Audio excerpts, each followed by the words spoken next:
Tapi bisa dikatakan dengan adanya larangan mudik ini berarti untuk menghadapi tantangan 2021, sektor pariwisata khususnya perhotelan masih membutuhkan insentif dari pemerintah yang begitu besar, Pak. Ya sebenarnya kalau kita bicara insentif tentu iya ya Mas ya, tapi di sisi lain sebenarnya yang dibutuhkan oleh sektor pariwisata itu adalah demand. Karena tidak mungkin insentif itu bisa menimbangin apa yang dialami sepenuhnya oleh sektor pariwisata.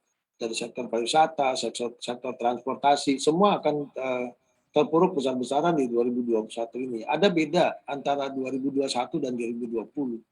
Pada saat 2020 kita melihat kalau kita, compare ya, kita bandingkan dengan dengan 2021 lebarannya, itu di 2020 kita masih semuanya umumnya masih memiliki, apa di tahun 2021 ini yang kita sudah dalam posisi, lebih dari 1 tahun ya mengalami, situasi seperti ini gitu.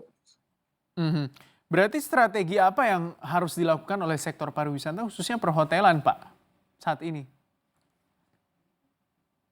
Kalau strategi kita selalu berupaya membuat satu strategi dalam menyesuaikan, dengan kondisi ya, tetap yang nggak banyak hal baru ya, hal-hal seperti staycation dan seterusnya itu masih tetap kita lakukan.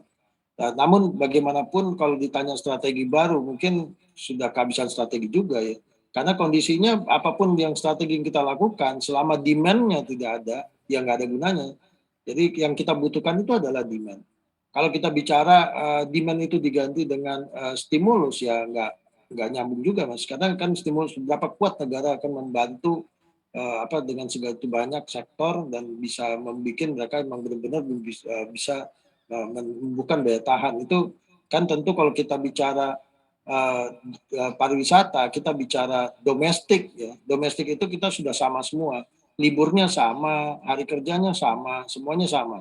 Sehingga momentum yang sebenarnya di wisata domestik itu yang kita tahu bahwa, ada 3 terbesar, lebaran, Natal Tahun Baru, dan libur sekolah, tentu sudah hilang satu.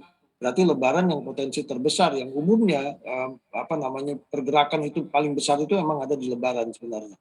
Untuk berwisata Nusantara itu paling besar ada di lebaran.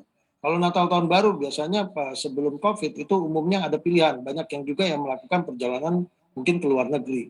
Karena apa? Karena memang daya saing paketnya itu lebih baik ke luar negeri, melihat dari konteks biaya perjalanan pada umumnya ya. Kita seperti kita ke Bangkok itu baru 3 juta udah bolak-balik. Nah sementara di Indonesia 3 juta mungkin dari Jakarta baru sampai Bali kan gitu. Itu kira-kira Mas.